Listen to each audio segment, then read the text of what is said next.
Puji Tuhan, selamat malam semuanya Bapak Ibu Saudara, Salam. Malam hari ini kita akan melanjutkan materi pelajaran kita. Masih tentang masalah, temanya adalah haus dan lapar, ya. Haus dan lapar. Nah, mungkin ini bagian terakhir, ya. 3 sesi. Nah, kurang lebihnya ya tentang masalah haus dan lapar ini, kita tahu kenapa harus haus dan lapar. Karena targetnya sangat luar biasa, bahwa Tuhan mengendaki kita sempurna.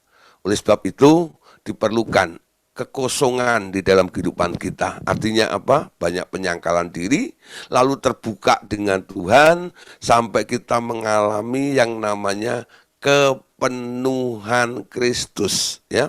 Kepenuhan Kristus. Nah, saudara, kalau Kristus sudah penuh di dalam kehidupan kita, dia ada di dalam hidup kita, bagaimana supaya maksimal Kristusnya itu di dalam diri kita ini? Nah, saudara, Anda tidak bisa hanya main teorian, ya, hanya kata orang, hanya menurut pengamatan analisa saja, tapi harus mengalami sebuah pengalaman pribadi dengan Tuhan, ya. Kemarin sudah kita bahas kenapa Tuhan Yesus itu turun lagi ke dunia setelah dia bangkit selama 40 hari untuk meneguhkan hati murid-muridnya. Karena ya, dengan mengetahui kebenaran dan tahu betul apa yang terjadi kepada Tuhan Yesus ini, murid-muridnya itu bisa ngomong tentang Tuhan Yesus lebih mantap lagi, ya. Jadi pengalaman perjumpaan pribadi dengan Tuhan itu membuat kesaksian kita tak terbantahkan. Artinya apa? Walaupun orang lain tidak percaya, Anda ngalami dengan Tuhan, ya. Anda ngalami dengan Tuhan. Jadi pengalaman pribadi Anda dengan Tuhan itu sangat dibutuhkan, ya. Sangat dibutuhkan. Nah, kalau Anda tak pernah punya pengalaman karena tak pernah berjumpa secara pribadi dengan Tuhan, bagaimana Anda bisa kuat untuk memberikan sebuah kesaksian dan membuat orang lain percaya kepada Tuhan Yesus? Oleh sebab itu, ambil kesempatan. Saya selalu katakan, kalau ada persoalan, ada masalah di dalam kehidupan Anda, jangan terlalu manja, ya. Lalu cepat-cepat cari orang lain. Mungkin itu senior Anda, mungkin itu guru Anda, mungkin itu pendeta Anda, mungkin itu gembala Anda. Ya. Ketika Anda mengalami persoalan, cari Tuhan dulu. Ya. Temukan Tuhan. Lalu alami Tuhan di dalam kehidupan Anda. Ya, paling enggak kalau toh Anda mungkin harus butuh dukungan saja dari orang-orang sekitar Anda, it's okay, ya. Tapi bukan menumpahkan masalah Anda sepenuhnya kepada orang lain itu. Lalu Anda enak-enak aja. Tolong dong garapin PR saya ini, ya. Nanti kalau udah selesai kasih kabar ya. Ya. Kenapa ya saya tertimpa masalah begini? Tolong Pak Gideon, tanyain Tuhan ya. Nah ini saudara, PR diberikan oleh Allah untuk Anda kerjain, Anda lempar ke orang lain. Tapi Anda untung di sini, ya. Saya mengambil sikap, ya. Saya mengajar Bapak Ibu Saudara agar punya pengalaman pribadi dengan Tuhan. Memang sedikit sadis dan kejam. Ya, itu tegaan sedikit, ya. Nah, saudara, supaya apa? Anda bisa bertumbuh, Anda bisa maju, Anda bisa mengerti Tuhan itu bukan kata orang, tapi karena Anda mengalami Tuhan di dalam kehidupan Anda. Amin. Ya, ayo mulai berpacu, bukan dalam melodi, ya, tapi berpacu dalam pengenalan akan Tuhan. Mulai cari wajah Tuhan, ya. Halo, ya, cari wajah Tuhan juga. Semuanya, ya. Nah, supaya menemukan Tuhan. Ada lagu itu, ya, ku cari wajahmu temukan kasih-Mu. Kau Tuhan, ya, yang tak jauh dariku. Dia nggak jauh, ya. Dia nggak jauh. Dia ada, apalagi Anda sudah lahir baru, Yesusnya sudah Anda undang di dalam hati Anda. Dia sekarang ada di dalam diri Anda. Tepuk dada Anda, lalu sapa dia, Tuhan Yesus, gitu loh, ya. Jadi doanya bukan melolong ke atas, menengadah ke atas tuh. Tuhan, yang jauh don di sana, gitu. Enggak. Dia sudah telanjur ada di dalam dirimu. Dia ada di sini. Cuman kadang-kadang Anda melupakan dia, ya. Anda lebih cenderung cari jawaban dari orang daripada jawaban dari Tuhan langsung, ya. Nah, saudara, alami perjumpaan dengan Tuhan. Amin. Alami perjumpaan dengan Tuhan. Saya melihat orang-orang yang mengalami perjumpaan dengan Tuhan, imannya tak tergoyahkan. Ya. Imannya tak tergoyahkan. Walaupun 1.000 orang rebah di sisi kiri, 10.000 sebelah kanannya, dia tetap kuat, saudara. Ya, dia tetap eksis. Kenapa? Pengalaman dengan Tuhan ini membuat dia tetap percaya kepada Tuhan dalam keadaan segala apapun juga. Ya, nah, sekali Anda ditolong oleh Tuhan, berikutnya Anda yakin Tuhan pasti menolong Anda. Tapi kalau Anda belum pernah mengalami yang namanya ditolong oleh Tuhan, Anda masih berharap, bukan? Tapi kalau Anda sudah pernah mengalami, merasakan kebaikan Tuhan di dalam hidup Anda bilang, Anda bisa punya confidence, kepercayaan, keyakinan. Aku yakin, kalau kemarin Tuhan tolong saya, hari ini dia juga bisa tolong saya. Amin. Saya merasakan itu. Kalau kemarin saya sakit, Tuhan sembuhkan saya. Hari ini saya sakit, Tuhan juga akan sembuhkan saya.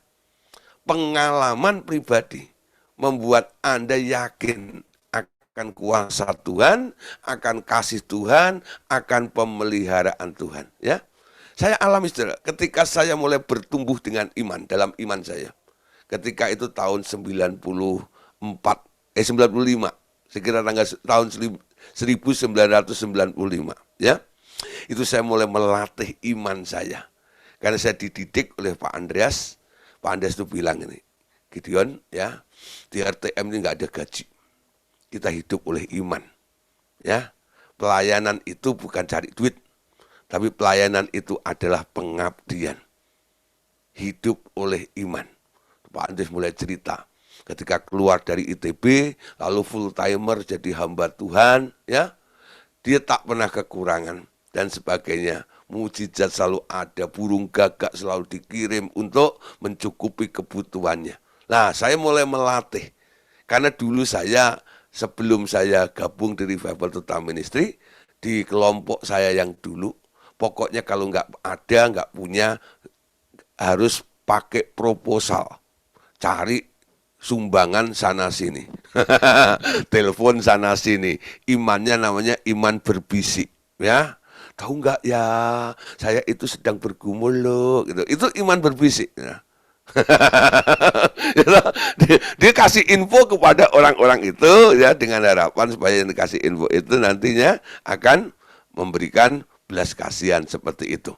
Dilatih sama Pak Andreas bahwa kita hidup ini karena dipelihara oleh Tuhan. Apa artinya dipelihara oleh Tuhan? Saya karena ngerti Alkitab, saya langsung nangkep. Ya, Matius pasal 6. Ya, orang yang dipelihara oleh Tuhan nggak hidup dalam kekhawatiran. Karena kita tahu Bapakmu yang di surga tahu apa yang engkau butuhkan. Saya melatih, ya, itu nggak gampang, ya. Akhirnya saya tembus juga, saudara. Tuhan bikin mujizat. Ya, Tuhan bikin mujizat. Nah, saudara, ketika sekali saya ditolong oleh Tuhan dengan iman itu, dalam segala hal, ketika saya mengalami kesulitan dalam keuangan dan sebagainya, saya tahu Tuhan tak pernah mengecewakan, Tuhan tak pernah meninggalkan. Pasti, ya pertolongan Tuhan itu tepat pada waktunya. Sampai hari ini, ya, sampai hari ini. Tetap saudara, kadang-kadang mengalami sesuatu. Tapi saya tahu, kalau dulu ditolong oleh Tuhan, berapa kali saya ditolong oleh Tuhan, hari ini pun juga pemeliharaan Tuhan masih untuk saya. Sekali ditolong, sekali Anda merasakan pemeliharaan, Anda tak pernah ragu imanmu kepada Tuhan. Amin. Nah, saudara, sekarang kalau sudah berjumpa dengan Tuhan, jalin hubungan pribadi dengan Tuhan. Amin. Jalin hubungan pribadi dengan Tuhan. Nah, ini penting.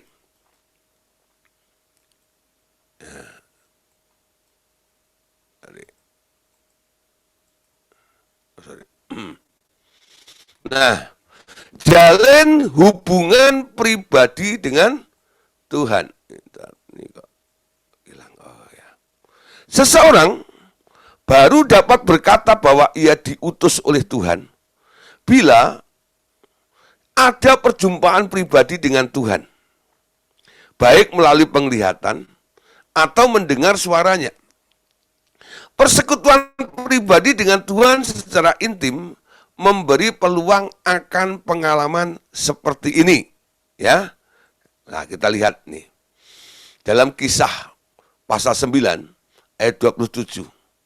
Tetapi Barnabas menerima dia dan membawanya kepada rasul-rasul dan menceritakan kepada mereka bagaimana Saulus melihat Tuhan di tengah jalan dan bahwa Tuhan berbicara kepadanya dan bagaimana keberaniannya mengajar di Damsyik dalam nama Yesus. Jadi perhatikan ya, Paulus ini punya pengalaman pribadi dengan Tuhan. Ya, kalau Anda baca ayat sebelumnya, dalam ayatnya yang ke-10, dikatakan di Damsyik ada seorang murid Tuhan bernama Ananias. Tuhan berfirman kepadanya dalam suatu penglihatan. Ananias, jawabnya, ini aku Tuhan. Ya, ayat 9, saudara. Pada suatu malam, berfirmanlah Tuhan kepada Paulus di dalam suatu penglihatan. Jangan takut, teruslah memberitakan firman dan jangan diam. Nah, saudara, ayat 9, ya, ayat 9, ayat 10 dan ayat 27 ini, kalau Anda baca ya seluruhnya dari Kisah pasal 9 ini, Anda akan melihat bagaimana pengalaman daripada seorang yang namanya Paulus atau Saulus itu. Dimulai berjumpaan secara pribadi dengan Tuhan ya. Berjumpa dengan Tuhan. Kalau Anda sekali berjumpa dengan Tuhan, dan Anda mulai mengambil hubungan pribadi dengan dia. Pasti saudara, ada rencana dari Tuhan yang akan diutarakan kepada Anda. Ada rencana Allah yang akan disampaikan kepada Anda. Jadi perjumpaan, orang yang nggak ngerti jalan hidupnya atau rencana Allah di dalam kehidupannya, orang tersebut sebenarnya cuma satu nih saudara. Harus mengalami perjumpaan dengan Tuhan dulu. Punya hubungan pribadi dengan Tuhan. Nah, mungkin saudara perjumpaannya tidak melalui vision seperti Paulus. Mungkin melalui pendengaran. Tuhan berbicara gitu ya. Seperti Samuel. Samuel itu dalam kitab Perjanjian Lama, dia masuk dalam ministry, ya, itu mulainya ketika dia masih kecil, Tuhan datang kepada Samuel ya. Dia panggil Samuel, Samuel. Samuel bangun. Sampai 3-4 kali. Lalu dia baru ngerti karena dibimbing oleh mentornya, yaitu Imam Eli. Nanti kalau kamu dengar suara itu lagi, kamu katakan, ya Tuhan, ini hambamu siap untuk mendengar. Katakan apa saja. Ya. Nah, Samuel nggak melihat loh. Samuel memulai dengan mendengar. Perjumpaan pribadinya dengan Tuhan, hubungan pribadinya dengan Tuhan, itu melalui pendengaran. Ya, kalau Paulus dimulai dari penglihatan. Dia melihat Tuhan dalam bentuk sinar yang terang itu, dan dia jatuh dan dia tanya, siapakah engkau? Lalu terang itu, dari dalam terang itu ada yang menjawab, akulah Yesus, orang Nazaret yang engkau aniaya itu. Ya, nah saudara, setelah itu rencana Allah terjadi kepada Paulus. Ketika dia buta, Tuhan suruh orang yang sudah dipersiapkan, namanya adalah Ananias. Ya, Tuhan bilang kepada Ananias dalam suatu penglihatan juga. Jadi Ananias melihat Tuhan, ya. Tuhan bilang apa? Ananias, doain itu Saulus. Tapi dia kan orang jahat. Iya, memang awalnya orang jahat. Tapi orang itu adalah alat pilihanku. Ya, walaupun nanti orang itu ketika melayani akan mengalami banyak kesulitan, kesukaran, bahkan aniaya di dalam hidupnya. Doain dia, ya, supaya dia sembuh, tidak buta lagi. Lalu Ananias berdoa untuk Saulus itu, ya. Nah, setelah itu Anda lihat, ya, dia ketemu dengan Barnabas. Lalu Barnabas membawanya Saulus itu kepada rasul-rasul. Ada sejalannya, ya. Dari orang yang jahat, lalu melihat Tuhan, berjumpa dengan Tuhan, menjalin hubungan dengan Tuhan, ada akses. Dipertemukan dengan Barnabas. Jadi antara Saulus, Ananias, Barnabas itu bukan sebuah kebetulan. Semua Tuhan yang atur, betul nggak? Ketika dia butuh pertolongan, Tuhan suruh Ananias untuk menolong dia, menguatkan, mengangkat dia, memulihkan dia. Ketika dia harus bergabung dalam sebuah pelayanan, ada orang juga namanya Barnabas membawa kepada rasul-rasul. Nah, di sini mungkin terjadi argumen yang luar biasa. Para rasul itu mungkin sama seperti Ananias tadi. Barnabas, yang kamu bawa ini kan orang jahat. Ya. Ini kan orang yang mau membantai kelompok kita. Tapi Barnabas, ya, orangnya kan sabar. Dia jiwa gembala. Dia bisa meyakinkan para rasul itu, dan akhirnya para rasul berkata, oke, kalau gitu kita tes dulu, ya. Kita coba dulu, ya, biar dia ada di sini, tapi kita awasi dulu dengan ketat, ya. Kalau dia betul-betul bukan penyusup, ya kita terima nanti.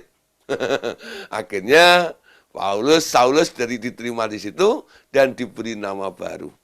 Bukan Saulus lagi, tapi sekarang namanya adalah Paulus. Setelah itu Paulus hidupnya Anda tahu, ya, dia majunya luar biasa. Secara pesat, ya, melampaui murid-murid yang lain. Melampaui murid-murid yang lain. Kenapa Paulus begitu mengejar Tuhan itu? Karena dia kenal Tuhan. Dia alami Tuhan. Dia berjumpa dengan Tuhan. Amin. Punya pengalaman pribadi dengan Tuhan. Kalau Anda tahu, Anda kenal betul, Anda akan melakukan pengejaran pasti. Aku mau dapatkan dia ini. Ya. Lah, saudara, ada orang kadang-kadang itu, ya, semangatnya suam-suam kuku. Kadang-kadang semangat, kadang-kadang enggak. Ya, kalau ada waktu saja dan sebagainya. Orang-orang seperti ini, saya yakin dia belum kenal Tuhannya. Kenapa belum kenal Tuhannya? Karena tak pernah punya hubungan pribadi dengan dia. Kenapa tidak pernah punya hubungan pribadi dengan dia? Karena tak pernah mengalami perjumpaan pribadi dengan Tuhan.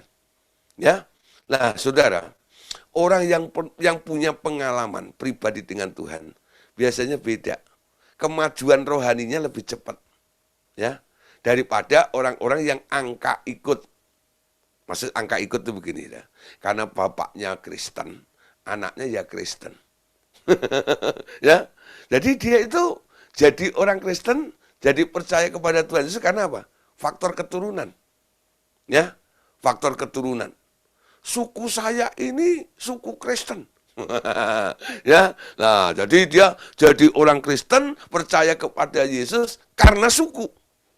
Bukan karena pribadi.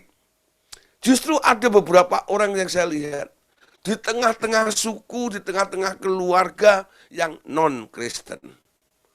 Tahu-tahu dia percaya kepada Tuhan Yesus. Karena mengalami perjumpaan. Mengalami sesuatu jamahan Tuhan di dalam kehidupannya. Orang seperti itu, saudara, kalau jadi hamba Tuhan yang militan, betul enggak ya? Berani mati luar biasa untuk yang dikenalnya. Ya, mengejar. Paulus itu berkata, yang ku kehendaki adalah mengenal dia, mengenal dia, mengenal dia. Mau lebih kenal lagi. Apa itu namanya kuasa kebangkitan? Apa itu namanya kemuliaannya? Apa itu namanya kedahsyatan itu? Mau tahu. Ya, jadi nggak pasif. Mulai ada dorongan semangat. Aku mau tahu. Tuhan itu dahsyat. Dahsyatnya itu seperti apa? Mekanismenya seperti apa? Nah, barang siapa haus dan lapar, Tuhan akan kenyangkan. Amin. Kelaparan, kehausan seperti itu harus terjadi di dalam kehidupan kita. Kerinduan yang dibangun lebih lagi. Aku mau, aku mau, aku mau. Itu namanya lapar dan haus. Amin. Nah, coba saudara, yang sudah mulai merasa puas diri, ambil waktu ya, kembali. Aku mau lebih mengenal dia. Amin. Kalau dia pasti kenal Anda. Tapi pertanyaannya, apakah Anda kenal Tuhan atau tidak? Banyak orang kalau saya tanya, siapa di sini percaya Tuhan Yesus? Ya, semua angkat tangan. Ya, saya balik. Siapa yang dipercaya oleh Tuhan Yesus? Bingung dia. Ya, siapa di sini ya. Nah, jadi kadang-kadang gitu ya. Jadi nggak ada timbal baliknya. Percaya Tuhan Yesus gini, tapi apakah Anda dipercaya? Oh enggak, ya enggak. Lah, Allah mengenal kita, amin. Dia tahu tentang keberadaanmu. Lalu sebaliknya, apakah Anda tahu tentang Tuhan? Oh, Tuhan itu misteri. Tuhan itu tak terhampiri. Nggak bisa dikenal. Siapa bilang? Ya, Tuhan itu bisa dikenal. Karena Yesus datang untuk menyatakan dan memperkenalkan Bapa itu kepada kita semuanya. Amin. Nah, nggak ada yang tersembunyi, nggak ada yang rahasia. Kalau Allah itu menjadi misteri dan masih menjadi rahasia dalam kehidupan Anda, artinya Anda belum hidup di dalam terang itu. Anda tidak mengenal terang itu. Nggak punya hubungan dengan terang itu. Ketika Anda masuk di dalam terang itu membawa Anda kepada perkara-perkara yang luar biasa ya. Coba Anda masuk ke dalam satu rumah, rumahnya gelap. Anda nggak bisa lihat apa-apa ya. Tapi ketika Anda menyalakan lampunya, Anda bawa terang itu Anda bawa kemana, ke ruangan-ruangan, Anda kan bisa melihat banyak perkara di situ. Ya, kerinduan itu harus dibangun. Kehausan dan kelaparan akan Tuhan itu harus terjadi di dalam kehidupan kita. Amin. Nah, saudara, berikutnya, saudara, ternyata untuk kita lebih dalam bisa mengenal tentang Allah Tuhan kita ini, ternyata surga buka universitas. Ya, ini bukan kelasnya BINUS atau UPH atau Universitas Gajah Mada, ya, tapi universitas terbuka, ya, yang didirikan oleh Tuhan Yesus. Namanya Universitas Terbuka Tuhan Yesus. Saudara, kita perhatikan, banyak orang sedang mencari ilmu dan pendidikan tinggi di dunia ini. Tapi tanpa mengerti bahwa Tuhan Yesus sebenarnya menawarkan sistem pendidikan surgawi untuk mendidik manusia dengan cara Allah seperti dahulu ia mengajar Adam dan Hawa setiap hari di Firdaus. Nah, saudara, kita perhatikan ya, orang dunia mereka mengejar ilmu. Pokoknya orang tua sekarang ini bekerja banting tulang, tujuannya untuk anak, supaya paling tidak nanti anakku bisa paling tidak itu kuliah ya, D3 atau S1, kalau bisa S2 ya lah, kalau mau lebih STMJ ya lah. Nah, pokoknya sudah ya, apalagi orang Batak ya, orang Batak itu paling suka cari gelar sudah ya. Pokoknya itu, saya pernah ketemu ya dulu waktu masih pertama kali masuk Jakarta, suka naik itu Metro Mini ya. Nah, itu kan banyak keneknya, sopirnya kan orang Batak. Blok M, Blok M, Blok M, Cinere, Cinere, gitu ya. Gandul, gandul, gandul, gitu ya. Banyak kan orang itu. Nah, satu kali gitu ya, ngobrol-ngobrol, pas dia ngetem nunggu penumpang gitu ya. Ternyata mereka tuh sarjana. Tapi karena dia berjuang Jakarta, ini si sarjana jadi sopir Metro Mini. Nah, saya kenal dengan beberapa tokoh orang Batak, mereka ngomong juga. Ya, saya kenal dengan Pak Torkis Siaan. Saya kenal dengan Pak Alfred Siaan yang punya Gedung Restu itu. Ketika kami ke Balige selama 13 hari, terus ke Siantar 13 hari juga, lalu ke Medan ya, di Uniland kita bikin acara juga 13 hari. Nah, disitulah ketiga itu kita ngobrol. Ya, nah, saya mengerti. Dia bilang, memang orang Batak itu suka cari gelar katanya. Ya, nah saudara, orang dunia itu memang begitu. Ya, dia mau mengejar pendidikan ini, pendidikan itu dan sebagainya. Tapi sekarang saudara, kita sebagai anak-anak Allah, kita harus menyadari, kita harus tahu, ternyata Tuhan Yesus itu juga punya universitas. Namanya Universitas Tuhan Yesus. Dia mau mengajar seperti pada waktu Tuhan Yesus mengajar Adam sebelum jatuh dalam dosa di bawah pohon kehidupan itu loh. Polanya seperti itu. Nah, sekarang itu ditawarkan kepada kita semuanya. Ketika hal ini diajarkan saudara tentang universitas di bawah pohon kehidupan ini, nah mulai murid-murid ini bikin status ya di Facebooknya. Nanti Anda lihat ya. Nanti kadang-kadang pernah kuliah di mana gitu ya. Ditulis di situ Universitas Pohon Kehidupan. Nah, Universitas Pohon Kehidupan. Anda cari di dunia ini nggak ada. Betul nggak itu? Itu istilah kapan terjadi? Nah, ketika pelajaran ini diungkapkan, ada universitas yang dibangun oleh Tuhan Yesus, yang didirikan oleh Tuhan Yesus, namanya Universitas Pohon Kehidupan. Atau universitasnya Tuhan Yesus. Pola pengajarannya mirip seperti waktu Adam di Taman Eden itu loh. Ya, sebelum dia jatuh dalam dosa. Nah, saudara, kalau kita bicara tentang universitas, Anda kan pasti mikir gini, biayanya berapa? Ya, coba saudara Anda masuk BINUS anak Anda kan sudah tahu biayanya pasti di atas 80-100 juta, betul nggak ya? Nah, sekarang kalau disuruh masuk ke dalam Universitas Tuhan Yesus, Universitas Surga, biayanya berapa, Pak? Nah, di sini kita sekarang lihat ya, biayanya berapa? Universitas terbuka itu punyanya Tuhan Yesus ini ternyata cuma-cuma, ya. Kenapa cuma-cuma?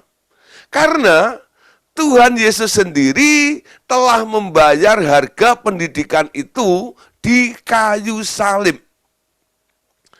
Materinya ya, bukan pengetahuan dunia yang nantinya akan diajarkannya, tetapi pelajaran dengan tara pendidikan anak-anak Allah. Tujuannya Ia akan memulihkan kembali program pendidikan yang dahulu pernah diberikannya kepada Adam di Taman Firdaus pada ketika hari-hari sejuk. Ya, nah saudara, saya sedikit review ya tentang masalah kejatuhan dalam dosa. Kenapa Allah mengajar Adam di Taman Firdaus? Ketika Allah itu menciptakan manusia, marilah kita membuat manusia menurut rupa dan gambar kita. Apakah manusia itu sudah sempurna penuh? Belum, ya. Makanya Tuhan selalu turun untuk apa? Mengisi pikiran Adam, ya. Otaknya Adam itu diisi dengan pikirannya Kristus. Jadi diajar seperti itu loh. Dikasih tahu ini, dikasih tahu itu, dikasih tahu ini, dikasih tahu itu. Nah, setiap hari sejuk, pagi dan sore, itu Tuhan Yesus selalu berjumpa dengan Adam. Untuk mengisi. Tujuannya apa? Supaya pikiran Kristus itu nantinya penuh di dalam Adam itu loh. Ya. Nah, itu tujuannya. Tapi gagal. Karena manusianya lari ke pohon pengetahuan baik dan jahat. Nah sekarang Tuhan Yesus kembali menawarkan pola yang sama. Dia sebagai Adam yang terakhir, dia berkata kepada orang-orang yang diselamatkan ini, ya, yang diselamatkan ini, supaya apa?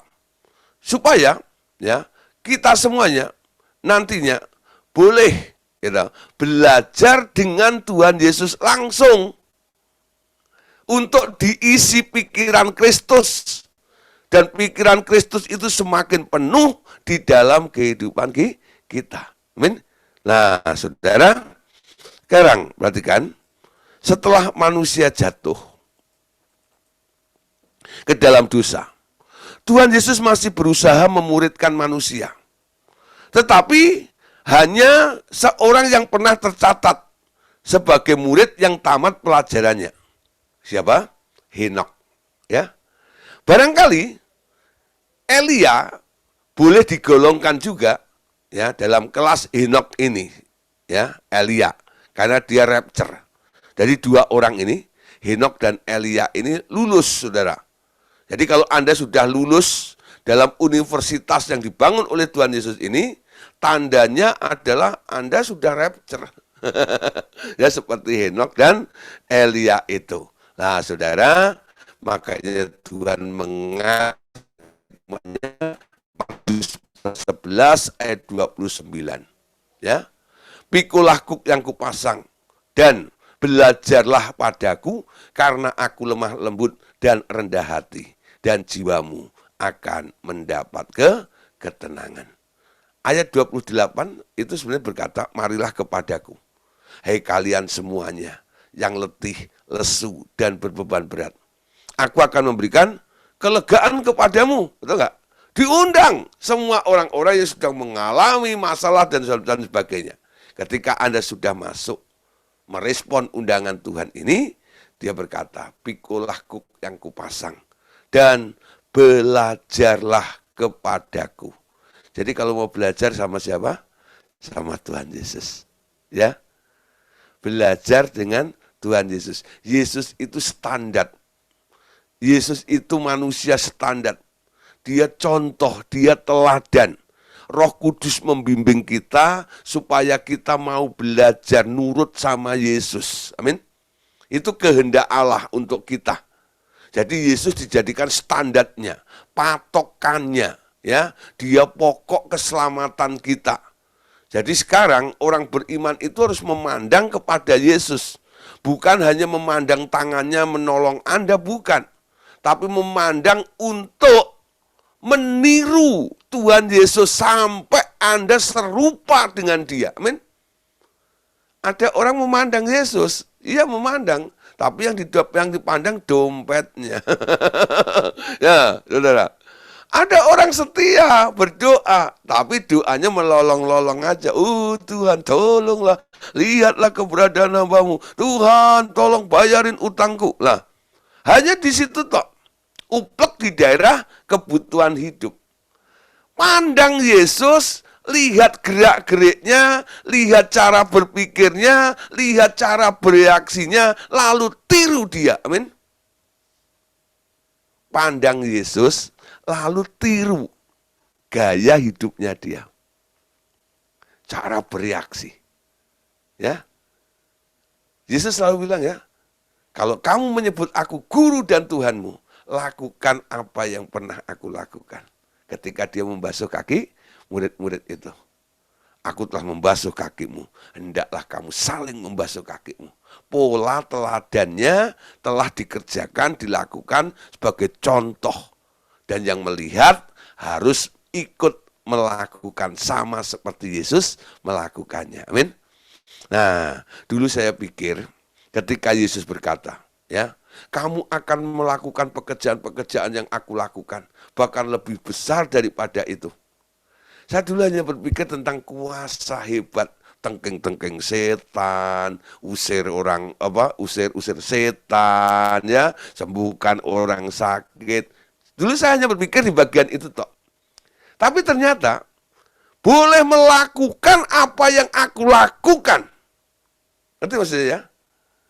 Jadilah seperti aku. Sebenarnya gitu loh. Yesus berkata, jadilah seperti aku. Menjadi seperti Yesus. Seperti apa yang Yesus pikirkan, seperti apa yang Yesus katakan, seperti apa yang Yesus lakukan. Amin. Nah, caranya gimana? Plototin dia. Pandang terus padanya. Amin. Pandang Yesusku, pandang wajahmu. Nah, ya. Nah, itu lagunya agak cengeng. Gitu. Dan berseru, pertolonganku datang darimu. Jadi hanya minta ditolong. Pandang Yesus untuk mempelajari gerak-geriknya. Amin. Nah, nanti kalau Anda belajar kepada Yesus, apa yang Anda dapat? Dia berkata, ya, karena aku lemah lembut dan rendah hati. Ternyata dosa itu mengakibatkan manusia itu jadi kasar, arogan, sombong. Betul nggak? Tinggi hati, keras hati. Belajar sama Yesus itu nanti akan netralisir nih. Kesombongan Anda, ketinggian hati Anda, kecongkaan Anda. Anda akan dijadikan menjadi lembut seperti Yesus dan rendah hati seperti Yesus. Amin. Nah, lulus nanti dari universitas terbukanya Tuhan Yesus ini, Anda jadi orang yang lemah, lembut, dan rendah hati. Saudara, di khotbah bukit, Yesus berkata, berbahagialah orang yang lembut hatinya. Betul? Ya, murah hatinya, lembut hatinya. Karena merekalah yang akan memiliki bumi. Beda dengan konsep dunia. Kalau kamu nggak keras, kamu nggak dapat. Tapi untuk mendapatkan bumi dan isinya ini, nah, dibentuklah hati yang lembut dan rendah hati. Amin. Mau rendah hati dan semakin lembut? Nah, belajarnya sama Yesus. Orang yang belajar ilmu di dunia ini, semakin pintar, gelarnya semakin banyak. Kalau jalan semakin gini, sombong. Tapi semakin Anda belajar dengan Yesus, ilmumu tentang Yesus semakin banyak. Anda semakin humble, amin. Semakin rendah hati, nggak sombong, lemah lembut, dan rendah hati. Nah, saudara, sekarang perhatikan dalam Yohanes 6. Ayat 45. Ada tertulis Nabi. Mereka semua akan diajar oleh Allah. Setiap orang yang mendengar dan belajar dari Bapa datang kepadaku. Nah, Jadi kalau Anda mau belajar, datang pada Yesus. Ya, datang kepada Yesus. Terus Kejadian 38. Ini pola pengajaran yang diajarkan itu nanti seperti ini. Ketika mereka berjalan, mendengar bunyi langkah Tuhan Allah yang berjalan-jalan dalam taman itu pada waktu hari sejuk, bersembunyilah manusia dan istrinya itu terhadap Tuhan Allah di antara pohon-pohon di dalam taman. Ya, nah, saudara, kenapa dia bersembunyi? Karena dia sudah makan buah pohon pengetahuan baik dan jahat itu. Tapi sebelumnya, mereka itu punya hubungan yang baik. Datang menemui Adam kala itu. Mereka saling menyapa. Hai, hai juga. Ya. Tapi ketika sudah jatuh dalam dosa, makan buah pengetahuan baik dan jahat itu, disapa oleh Tuhan. Hai Adam.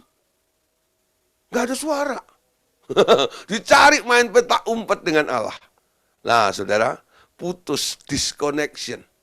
Ya, Yesaya mengatakan, yang menjadi pemisah antara engkau dan Allahmu adalah segala dosa dan kejahatanmu. Jahat di sini bukan hanya nyolong, saudara.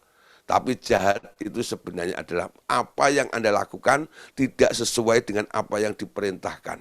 Itu dipandang jahat oleh Tuhan. Ya, nah, bukan baik, ya. Baik, mungkin baik Anda menolong orang, tapi belum nggak benar gitu loh, ya. Jahat dan benar itu beda, ya. Nah, sekarang kita lihat apa ada manusia yang pernah belajar dan lulus. Nah, Kejadian 5 ayat 22 sampai ayat yang ke-24. Dan Henok hidup bergaul dengan Allah selama 300 tahun lagi. Setelah ia memperanakkan Metusalah dan ia memperanakkan anak-anak lelaki dan perempuan. Jadi Henok mencapai umur 365 tahun. Dan Henok hidup bergaul dengan Allah. Lalu ia tidak ada lagi sebab ia telah diangkat oleh Allah. Nah, hidup bergaul, berjalan dengan Tuhan. Dididik, diajar. Ternyata saudara, belajar di Universitas Yesus ini, kalau di dunia ini kan di Universitas dunia mau dapat S1 4 tahun ya 8 semester. Nah, ternyata sama Yesus, belajar sama Yesus sampai lulus, Henok itu butuh waktu 365 tahun. Wow. Materinya apa saja ya? Ayo coba bayangin saudara. Anda belajar segitu banyak ya dengan waktu yang panjang seperti itu. Apa kira-kira yang diajarkan oleh Tuhan Yesus? Ayo. Pikiran Allah itu luas sekali, betul? Paulus berkata, lebih tinggi, ya toh, lebar, luas, ya, lebih luas dari samudra. Tak terjangkau, tak terpahami itu karena apa? Ya memang untuk mengenal Allah itu seperti itu. Butuh waktu yang panjang. Jadi nggak instan. Say hello dengan dia. Halo Tuhan. Langsung Anda dapat semuanya dari dia. Oh enggak. Saudara. Ya. Nah, banyak orang kadang-kadang ambil jalan pintas. Minta diurapi gitu ya. Tolong Pak urapi. Supaya apa ya, penuh dengan hikmat Allah. Nah, jadi main impartasi. Tapi Anda nggak belajar. Memang ada roh hikmat yang bisa ditularkan, itu ada. Ya, bisa terjadi. Tapi itu nggak permanen. Itu dalam keadaan urgent mungkin Anda harus menghadapi suatu persoalan dan Anda membutuhkan hikmat untuk menyelesaikannya. Nah, untuk menolong ketika itu, bolehlah ditransfer sementara, gitu ya. Nah, tapi selanjutnya, Anda nggak bisa main transferan seperti itu terus. Harus membangun pengalaman pribadi dengan Tuhan, amin. Jadi nanti kalau ada orang masih transfer hikmat dan sebagainya, memang bisa. Tapi itu bukan milik pribadimu. Itu barang pinjaman. Amin. Anda punya pengalaman pribadi sehingga Anda punya barangnya pribadi juga. Amin. Hubungan dengan Tuhan membuat Anda punya pengalaman. Orang lain boleh membantah, tapi Anda yakin ini pengalamanku. Ya dah? Ini punyaku. Nah, kalau Anda merasa memilikinya, Anda tak tergoyahkan, bukan? Jadi jangan terlalu sering main transferan seperti gitu loh. Ya, makanya kita sekarang ya jarang-jarang melakukan hal itu. Ayo siapa sini diurapi supaya ini supaya itu. Saya nggak membuka kesempatan gitu lagi seperti dulu.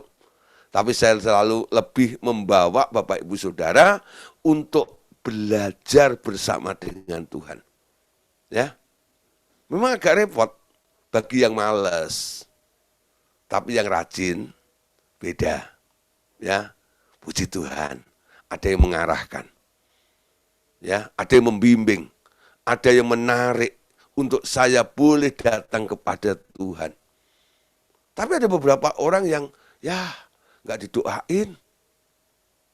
Jadi harapannya apa? Minta didoain. Ya, Anda coba lihat ya. Nanti kalau saya bikin acara mau judulnya pelepasan, inner healing, pelayanan pelepasan dan sebagainya. Yang hadir, lebih dari 100 kan.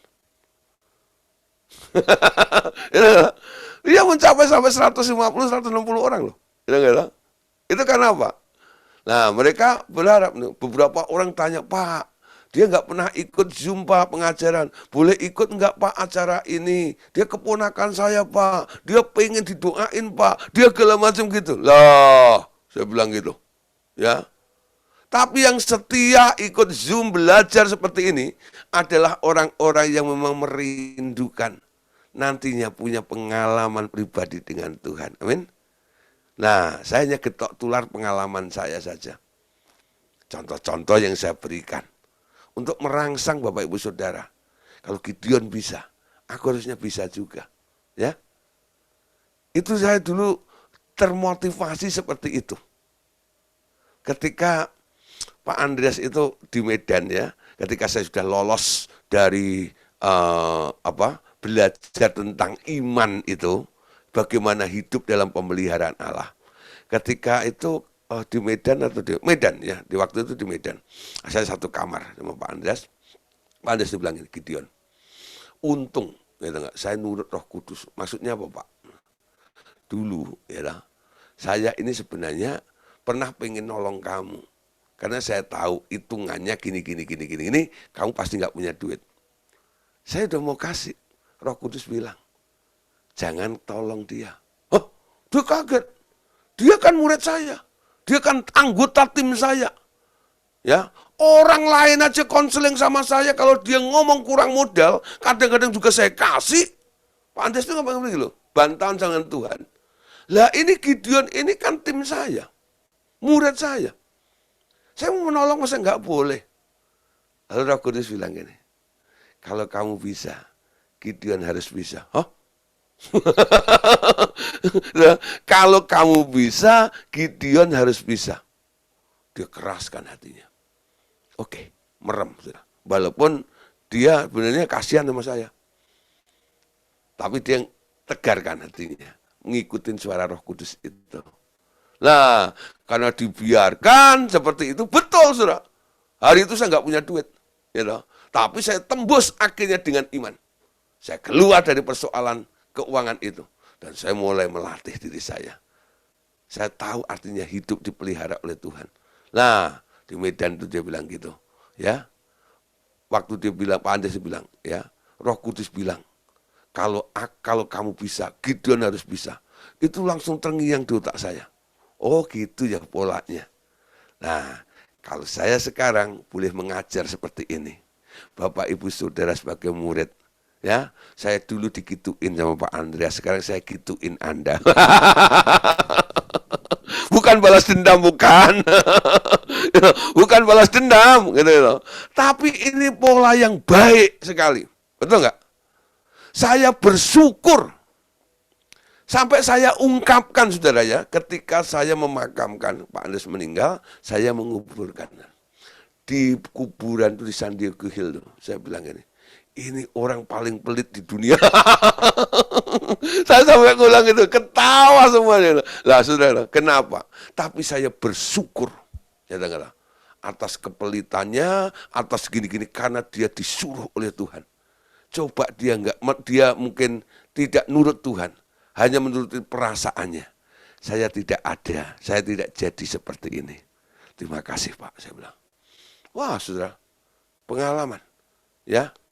Nah, Anda mau didoain terus, ya, atau dikasih tahu. Ikutin teladannya. Kalau Gideon bisa, Anda juga bisa. Amin. Mulai belajar seperti itu. Memandang. Ya, kalau Anda masih sulit memandang Tuhan, mencontoh Tuhan, Paulus bilang apa? Ikutlah teladanku karena aku mengikuti teladan Kristus. Amin. Nah, saya mau share live kepada Bapak Ibu Saudara, supaya apa yang saya alami, Bapak Ibu Saudara boleh alami juga. Gak ada yang istimewa sebenarnya. Pak Gideon kan hamba Tuhan. Nah kamu apa? Anda juga harus jadi hamba Tuhan, amin. Nah, tapi belum bisa Pak, harus bisa, amin. Harus bisa belajar, amin. Kalau nggak bisa datang kepada Yesus, kata Allah Bapa, belajar sama Dia, nanti kamu akan lemah lembut dan rendah hati.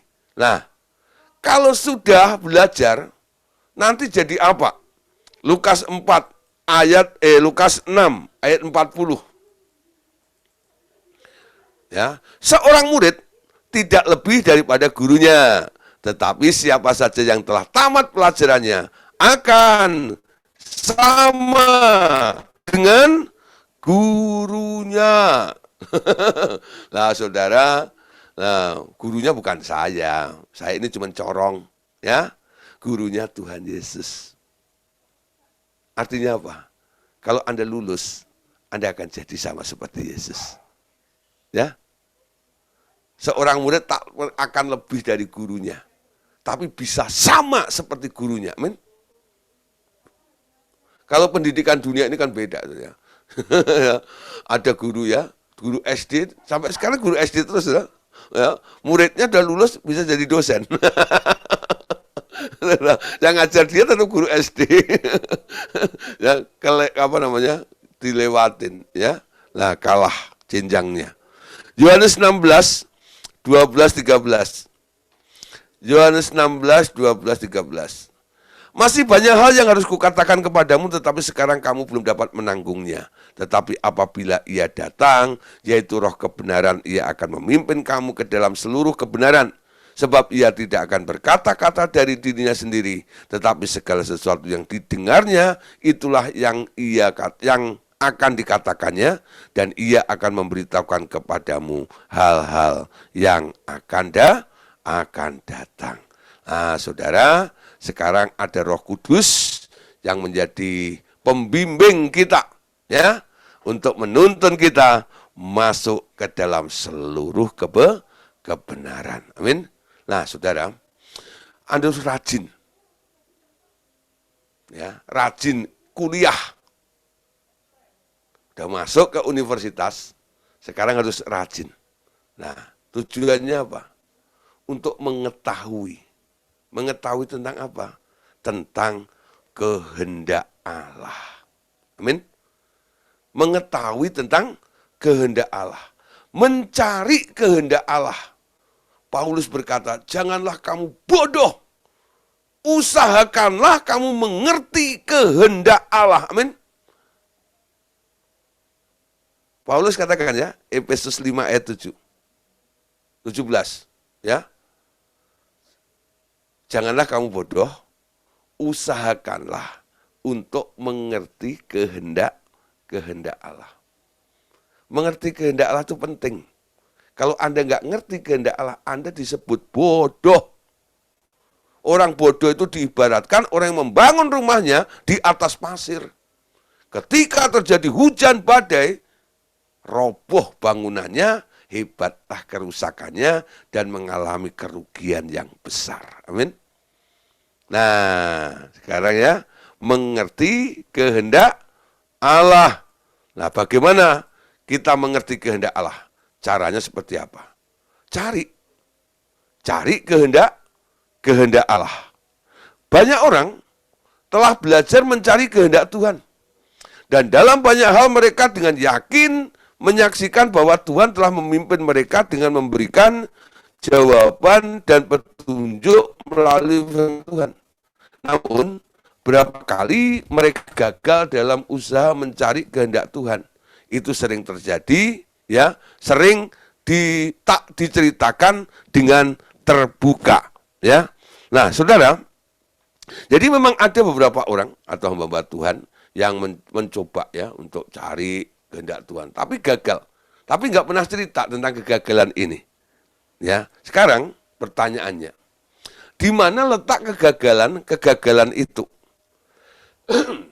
Ternyata ada dua hal yang menjadi alasan kenapa orang gagal dalam mencari kehendak Tuhan itu. Atau ada dua hal yang menjadi alasan kegagalan mereka. Pertama, saudara, karena Tuhan berbicara kepada mereka seperti kepada Miriam dan Harun, bukan seperti kepada Musa. Kita lihat ayatnya ini ya. Bilangan 12 ayat 6 sampai 8. Dengarlah firmanku ini. Jika di antara kamu ada seorang nabi, maka aku Tuhan menyatakan diriku kepadanya dalam penglihatan. Aku berbicara dengan dia dalam mimpi, bukan demikian hambaku Musa, seorang yang setia dalam segenap rumahku. Berhadap-hadapan aku berbicara dengan dia, terus terang, bukan dengan teka-teki. Dan ia memandang rupa Tuhan. Mengapa kamu tidak takut mengatai hambaku Musa? Ya, suatu hari saudara, Musa ini setelah Sipora mati, dia mengambil istri, ya, mencari istri, mengambil istri itu dari orang Kusi. Orang Kusi itu kulitnya hitam, ya, mungkin kayak orang Ethiopia gitu, ya, orang hitam gitu ya. Nah, orang Yahudi atau orang Israel itu kan kulitnya putihnya bukan kayak putihnya orang Chinese, itu bukan ya. Dia putih kayak kuning-kuning gading gitu loh ya. Itu orang-orang Israel itu kulitnya seperti itu. Nah, ketika dia sudah bawa ke kemahnya, itu kakaknya Harun sama Miriam ini melihat itu, dia kaget. Dia marahin Musa. Gitu. Musa, kamu bawa orang ke sini, kok enggak minta izin dulu dengan kami? Ya, loh. Ya, mau diapain? Ya, saya ini kan masih koko kamu, ya. Dan Miriam ini juga cicik kamu lah. Ngomonglah dengan keluarga dulu kalau mau nikah. Gitu ya. Nah, saudara. Tapi saudara, sebenarnya ya teguran itu kalau kita pikirkan ya ada betulnya ya. Dia kan masih keluarga juga. Tapi saudara, ya, Harun dan Miriam ini bukan hanya menegur sampai di situ saja. Tapi dia mulai mengungkit tentang jabatannya. Jangan mentang-mentang kamu nabi ya. Aku juga nabi. Nah, saudara, terjadi perbantahan di situ ya. Jadi nanti Anda bisa jelaskan. Harun dan Miriam itu etikatnya baik. Karena Musa lupa. Ya, belum mengkasih tahu saudaranya kalau dia menikah lagi, ya itu kan keluarga, betul nggak? Nah, tapi ya enggak, yang menjadi persoalan yang kita bahas hari ini adalah bahwa Harun dan Miriam itu mengungkit jabatan. Jangan mentang-mentang kamu nabi, aku dan cicikmu ini juga nabi tahu. Ya, wah saudara. Mendengar, melihat seperti itu Musa digituin, Musanya nggak membantah, dia nggak melawan. Tapi Tuhan yang mengangkat Musa menjadi pemimpin itu, dia turun menengahi mereka. Ya, dia tegur Harun dan Miriam. Kamu berani-beraninya ngomong gitu sama Musa. Kamu bilang kamu nabi. Ya, Musa nabi. Beda bro. Jadi Tuhan itu terus, beda bro. Ya enggak? Memang kamu nabi. Memang kamu nabiah. Tapi Musa itu nabi beda. Lah, bedanya di mana? Kalau kamu nggak pernah jumpa aku, kamu nggak pernah mendengar langsung dari aku. Musa itu berhadapan muka dengan aku. Dia dengar suaraku secara pribadi. Kalau kamu tahu tentang kehendakku, itu kan karena Musa kasih tahu kan? Apa yang harus kamu lakukan, apa yang harus kamu kerjakan, karena Musa dapat lalu dibagikan kepada kamu. Ngerti sudah ya?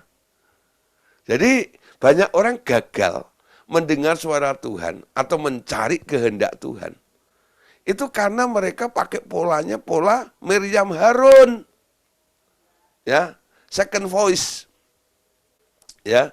Jadi ini bukan perkataan langsung direct gitu, bukan. Dia dapat dari orang lain. Nah, tadi sudah saya singgung. Kalau Anda pengen tahu tentang sesuatu, jangan cari ke orang lain. Walaupun itu Anda tahu, karunianya luar biasa. Kadang-kadang ada orang telepon saya, Gideon, ada nggak, kenal nggak pendeta hamba Tuhan yang mata rohnya melek itu, ya loh, yang telinganya tajam, yang dengar, kenapa? Saya bilang gitu, ya aku pengen sana, pengen dilihatin, ya, pengen dengar apa yang jadi masalah saya. Lah saya bilang ini, ya loh, sampai kapan kamu cari orang? Cari Tuhan langsung, ya. Nah saudara, siapa yang masih suka mengidolakan orang-orang hebat seperti itu? Saya selalu mulai, di RTM ini nggak ada lagi orang hebat. Yang hebat hanya Tuhan. Amin. Maka sistemnya senioritas. Kalau saya ada, saya bisa mengajar. Kadang-kadang saya bisa mendoakan orang. Itu hanya pengalaman saja. Tapi bukan kehebatan, bukan. Nggak ada orang hebat. Makanya kalau ada yang ke dalam sharing, dia bilang, wah Pak Gideon hebat gini-gini. Sorry, nggak ada. Ya, nggak ada orang hebat. Ya, nggak ada orang hebat. Kalau saya bilang, wah hebat, nanti jadi sandaran orang. Itu nggak ya? Sekali saya terima gelar itu, gitu ya. Nanti orang berbondong-bondong cari si hebat. Nggak ada yang hebat. Amin. Kalau mau dibimbing, silahkan di sini. Ya, kalau cari hebat, nggak ada di sini. Amin. Di RTM nggak ada orang hebat. Yang ada orang taat. Amin. Diajar taat ada di sini. Nah, banyak orang kan yang dicari yang paling hebat-hebat gitu kan. Mulai bertumbuh dan Anda mulai develop diri Anda, batasi diri Anda. Saya nggak mau jadi orang hebat. Saya mau jadi serupa dengan Tuhan, tahu kehendak Allah di dalam hidup saya. Amin. Nah, alami seperti Musa. Mengalami perjumpaan dengan Tuhan. Amin. Nah, yang kedua saudara, kegagalan itu terjadi karena apa? Ya. Mereka mulai dengan gagasan sendiri. Lalu minta petunjuk Tuhan untuk mencapai rancangan itu.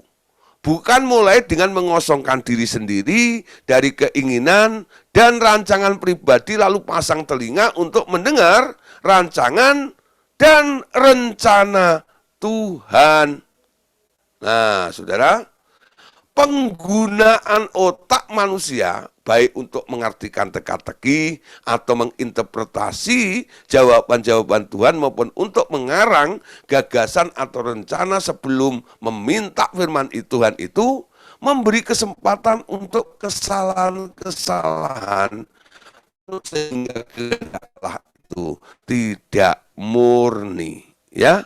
Itu kehendak Allah tidak murni. Nah, saudara, mendengar Tuhan dari dalam intuisi itu lebih menjamin kebenaran pernyataan kehendak Allah.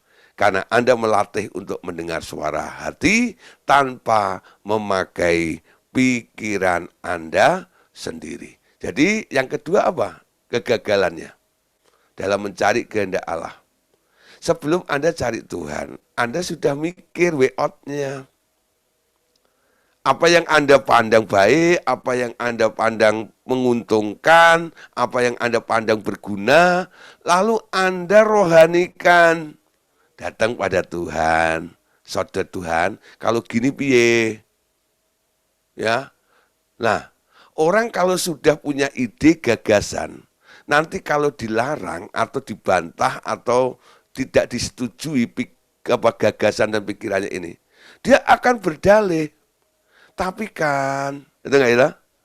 Tuhan itu ya nggak suka berdalih. Kalau Anda tetap ngotot dengan gagasanmu, akhirnya Tuhan menyerah. Ya sudah, kalau kamu nggak mau nurut aku, kamu berpikir sendiri, ya silahkan. Amin. Nah, pikiranmu bukan pikiran jahat, tapi pikiran baik. Kehendak Allah yang membawa Anda ke daerah namanya sempurna. Ada 3 daerah kan? Baik, berkenan, dan sempurna. Jadi orang yang membawa gagasannya kepada Tuhan, dan Tuhan mengalah, Anda hanya ada di daerah baik, paling banter berkenan. Tak pernah sesuai, tak pernah mencapai target seperti apa yang Tuhan inginkan, yaitu ada di level atau daerah sempurna. Amin. Nah, cari kehendak Allah. Kosongkan.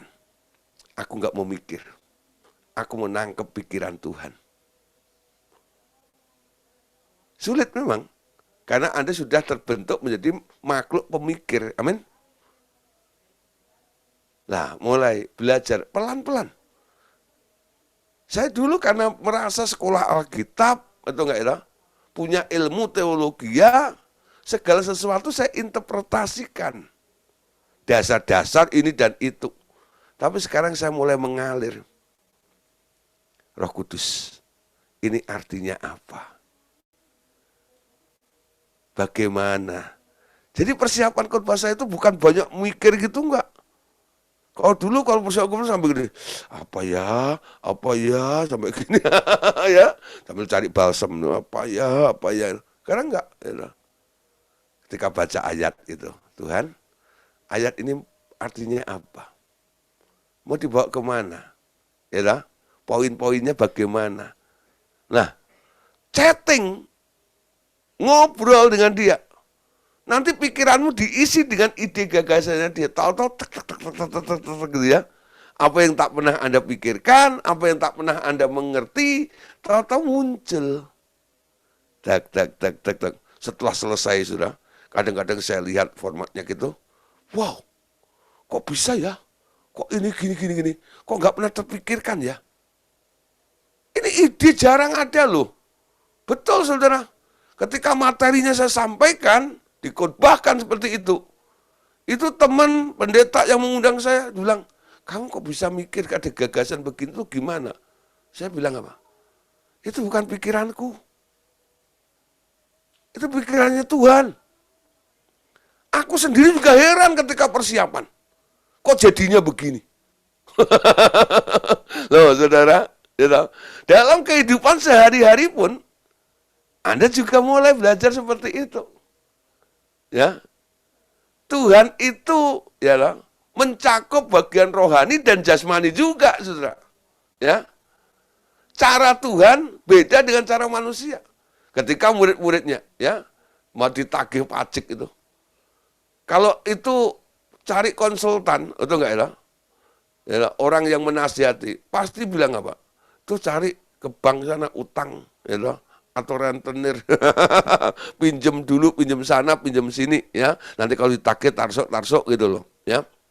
Nah, tapi Tuhan Yesus punya ide sendiri kan. pergi mancing, ikan pertama buka mulutnya, nanti ada koinnya. Hah? Itu ide pernah terbesit nggak? Nggak ada. Nggak ada kamusnya. Duit nyangkut di tenggorokan ikan tuh mana ada? Mana ada? Nah, itu Murad waktu menjalani itu juga, ini aneh juga. Ya.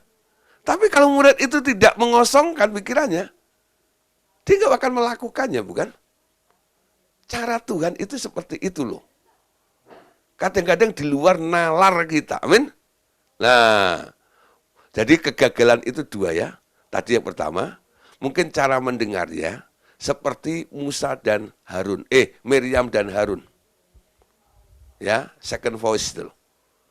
Jadi nggak langsung direct dengan Tuhan. Ya, pinjem mulut, tolong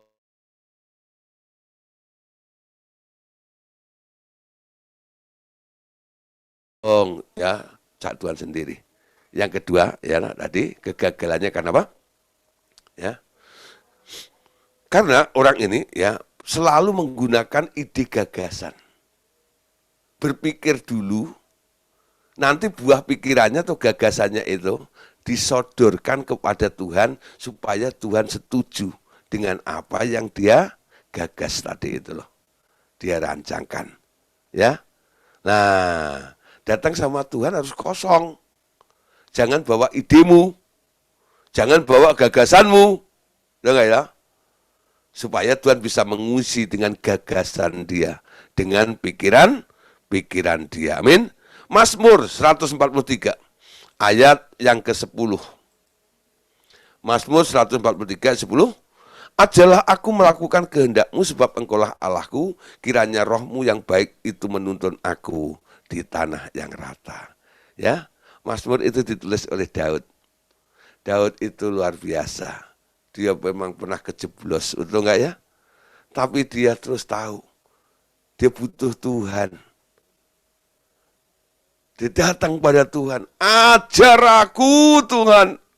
Untuk apa? Melakukan kehendakmu. Amin. Nah, kalau Anda nggak bisa, minta diajarin. Oleh Tuhan ya. Matius 7 ayat 21. Ya. Orang yang melakukan sesuatu dengan ide gagasannya sendiri nanti akan menyesal kemudian. Perhatikan di sini. Bukan setiap orang yang berseru ya kepadaku, Tuhan, Tuhan, akan masuk ke dalam kerajaan surga, melainkan dia yang melakukan kehendak Bapakku yang di surga. Nah, Matius 17 ya, 7 ayat 21 ini merupakan teguran bagi para hamba-hamba Tuhan supaya mereka tahu apa yang Anda lakukan itu sesuai dengan agenda Tuhan atau tidak. Ya. Karena nanti banyak orang akan menyesal dan protes. Bukankah aku yang menyembuhkan orang demi namamu? Ya, wah, walaupun lewat Zoom. Zoom meeting. Tengking dalam nama Yesus. Bukankah aku yang menyembuhkan orang sakit itu? Ya, cancer ini dan itulah. Ya. Nah, bukankah aku yang bernubuat demi namamu? Bukankah aku yang membangkitkan orang mati dalam namamu itu? Tuhan katakan, aku akan berterus terang. Nyah kamu, pembuat kejahatan. Apa yang dibilang jahat? Ketika Anda menyembuhkan orang sakit, tanpa tanya Tuhan. Yo, bukankah itu sudah ada di dalam 5 komando? Sembuhkan orang sakit, usir setan, tahirkan orang kusta, bangkitkan orang mati, beritakan Injil. Itu kan sudah ada. Itu perintah umum. Tapi di lapangannya Anda harus nanya lagi. Timingnya kapan? Si sakit itu kapan harus disembuhkan? Anda juga harus nanya kepada Tuhan. Amin. Nah, berapa kali saya pesan ya, kepada murid-murid yang tergabung dalam SOS. Ya, nah, baik ya. Anda tergabung punya hati care untuk mendoakan sahabat orang sakit. tapi cara mendoakannya, timingnya adalah waktunya Tuhan. Ya, kadang-kadang Tuhan masih berbicara kepada dia, Anda sudah doain dengan urapan yang ada pada Anda. Sembuh, hasilnya ada. Tapi sayang, orang itu mungkin sembuh dari sakit, tapi dia nggak pernah bertobat di dalam hidupnya. Rencana Tuhan gagal atas orang itu. Beda ya, hasil sama nilai. Nilai itu masuk dalam plan rencananya Allah. Ya. Jadi Anda harus mendukung rencana Allah. Kalau Anda sabotase, Anda mulai lancang lebih dahulu. Nah, Tuhan bilang apa? Kamu jahat. Jangan sampai ayat ini menjadi ya kalimat yang membuat Anda jadi shock nantinya. Ya. Disebut pembuat kejahatan. Padahal Anda mendoakan orang, bukan? Ayat ini berbicara gitu kan? Nah, cari kehendak Allah. Tuhan, boleh nggak disembuhkan hari ini? Kenapa ini dan itu? Apa yang harus aku lakukan tentang orang itu? Berapa kali saya diundang untuk mendoakan orang, ya orang yang sakit sih. Nah, ketika sampai di rumahnya, saya nggak langsung angkat tangan, tungking, ya bahasa roh langsung nyanyi gitu, enggak. Saya diam dulu gitu ya, saya ketemu orangnya, say hello. Lah setelah ngobrol-ngobrol, dalam hati sih saya tanya, Tuhan, mau diapain orang ini? Ya, kalau dulu enggak, saudara. Aku mau apain orang ini? Enaknya ini, ide gagasannya ada. Ini kalau dijambak rambutnya bagus nih. Ini kalau dipegang kepalanya bagus nih. Ini kalau ditengking cara ini bagus nih. Nah, dulu mikir, wah kreatif, inovatif dulu, saudara. Karena merasa diri saya ada urapan. Sebelum datang ke orang itu kadang-kadang saya nyembah dulu. Bahasa roh lama-lama dulu. Ya, sampai greng. Saudara, nanti saya tidak jalan nggak mau salaman, takut bocor. Takut bocor. Itu kan, wah, itu ada saudara loh. Dulu ayatnya kalau orang nanya gitu ya, kok gitu? Iya dulu pernah si Elia itu ya, Elisa ya, Elisa itu pernah dibuatin rumah kamar sama perempuan Sunem kan. Nah, terus anaknya kan mati. Dia suruh bawa tongkatnya. Kamu jangan terima salam orang itu di jalan ya. Nah, langsung ke orang itu, ke rumah perempuan Sunem itu, taruh tongkatku itu ke orang itu, ke anak yang mati itu. Ya loh. Loh. Jadi ayat-ayat boleh dipakai tuh. Nah, jadi saya bilang, ya, tapi sampai sana langsung. Mana orang sakitnya? Dalam nama Yesus. Sembuh, saudara. Dengar. Tapi ketika dikoreksi dengan ayat ini, saya ya dengar, nggak mau nanti ketemu Tuhan, dengar. Apa yang saya hasilkan ternyata dipandang jahat oleh Tuhan. Itu aja. Ya.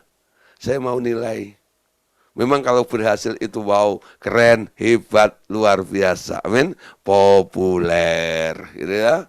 Nah, saya mulai batasi diri saya. Saya tidak mau jadi orang populer. Saya mau jadi hamba yang berkenan kepada Tuhan. Amin. Nah, jangan kejar popularitas. Jangan kejar popularitas. Kalau Anda mengejar popularitas, Anda akan menghalalkan banyak cara. Ya, yang penting hasil, yang penting hasil, yang penting hasil. Lalu mengesampingkan nilainya. Amin. Nah, sekarang kita doa bersama, saudara, tentang ini. Kehausan ini supaya ini terjadi di dalam kehidupan kita, ya. Oke, saudara. Ya, kita baca bersama-sama, ucapkan bersama-sama doa ini supaya ini menjadi tekad kita, ya, kerinduan kita untuk kita semakin dipenuhi dengan kepenuhan Kristus dan kehendak Allah. Oke, saudara ya, mari kita sama-sama doa bersama. Bapa Surgawi, Berikan kepada kami roh hikmat dan wahyu untuk mengetahui kekosongan di dalam jiwa kami dan dengan apa kami harus mengisinya. Kami juga berdoa agar Tuhan menyatakan diri kepada kami sehingga kami menjadi utusan Tuhan yang teguh. Nah, saudara, doa ini boleh menjadi menjadi standar ya. Anda boleh kembangkan juga. Kurang lebihnya intinya seperti ini, ya. Doa minta pertama hikmat, wahyu untuk mengetahui apa? Kekosongan di dalam jiwa Anda. Masih ada enggak hal yang perlu dibongkar, dibuang, ya? Nah, terus harus diisi dengan apa? Jangan diisi lagi dengan sampah. Isilah dengan kehendak Tuhan. Amin. Nah, terus nanti lihat Tuhan mengutus kita kemana. Amin. Nah, puji Tuhan, malam hari ini kita sudah selesaikan tentang lapar dan haus akan kebenaran ini, ya. Nah, saudara, besok ya kita akan membahas tentang masalah Tritunggal. Amin. Tentang masalah Tritunggal. Memang ini agak berbeda dengan paham Tritunggal-Tritunggal yang selama ini Anda dengar di gereja. Tapi besok kita lihat ya, supaya Bapak Saudara mengerti, memahami benar Allah itu seperti apa. Oke, terima kasih. Tuhan Yesus memberkati kita semuanya. Amin.